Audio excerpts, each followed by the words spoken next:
Marco Rubio, where are you on Sunrail? The House passed it today. Yeah. Was that a good vote? Well, look, if I had been there, I would have known a lot more about the details of the cost-benefit analysis of that bill. I will tell you that I've been a supporter of rail as a transportation program, not as a employment program, which I think is what's being sold in some quarters. Okay, but you suggested it's being sold in a maybe misleading way, but Yeah, yes or no on the vote? First of all, the bottom line is that is it a transportation program? If the cost-benefit analysis of the transportation program is a net positive for Florida, then that's good, and that's what it's been in the past when I was there. If, on the other hand, it's being sold as it's worth all this because it's going to add a bunch of jobs to Florida, I think the answer is no. Well, didn't this program, you supported it last time there was a Sunrail deal. This time, the liability provisions are less generous to Sunrail. So Yeah. Wouldn't that suggest you would have supported it? Yeah, but again, everything is done in the context of the moments in which you're living. 2 years ago, when Sunrail was proposed, it's a project. It's a rail building project that has to do with changing the way Floridians get around the state as a transportation method. And back then, it made sense from an economic perspective. Now we're living in a much different time, and so it's a new cost-benefit analysis, which may still be pro-rail. But ultimately, that's how the decision needs to be made, not based on how many jobs it's going to create. It's not a jobs program. It's a transportation program. Are legislators smart to be going so aggressively for this extra stimulus money, more than $2 billion? Well, first of all, no one really knows what passing Sunrail is going to mean for the stimulus money. But second of all, I think we need to be concerned about stimulus money in general. It is borrowed money. It is printed money. It's not money that our country has, and I think we should be concerned about becoming overly reliant and increasingly dependent on it.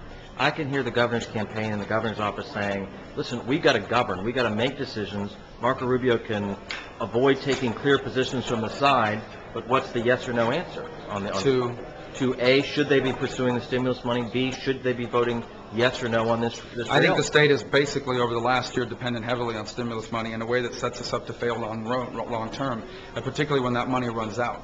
When the money begins to run out, you've built a certain level of government. Now people will still expect the same level of government. The money won't be there anymore, and our children will have to pay that debt. Last question. Where do you stand on these proposed rate increases for FB&L, Florida Progress? I'm sorry, the rate... Governor Chris has come out pretty strongly saying he doesn't want to see these rates increased by the PSA. Yeah, I don't think any of us think this is a good time to see rate increases. Understanding, of course, that those businesses have certain models that they have to set into place in order for financing. The national market looks at that in terms of investment health of those companies, and we need to understand that we do want healthy utility companies in Florida because utilities are an important part of the infrastructure of our economy.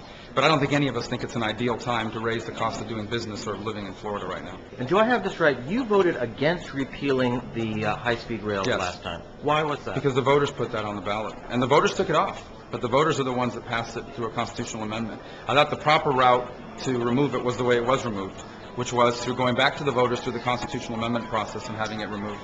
And so, just not to belabor it, but then is it a good idea to pursue the federal stimulus dollars to pursue that again? Well, remember, when it was passed, the high-speed rail was not dependent on federal stimulus dollars. And that's one of the reasons why it was repealed, is because the state of Florida couldn't afford it. And when that case was made to Floridians, that Governor Bush made it, and I think Tom Gallagher was involved in that campaign, Floridians understood that that was something that the state couldn't afford. There's a lot of good ideas that sometimes you just can't afford. And if affording it means becoming heavily dependent on deficit spending programs at the federal level, at this time in American history, we should be very, very concerned about that. But the money is there, so given that it's there... the money is there theoretically. I mean, the money is there in the sense that some think that if we pass Sunrail, we'll become more likely to receive the money from the federal government, but it's not quite clear. But more importantly, I think we should in general, as a state policy, because nothing that's bad for America can be good for Florida. Ultimately, we have to be concerned about this obsessive kind of reliance and consistent reliance upon federal stimulus dollars to fund the general operations and plans of our state. Thanks. Marco, can I ask you, the TARP money, $700 billion,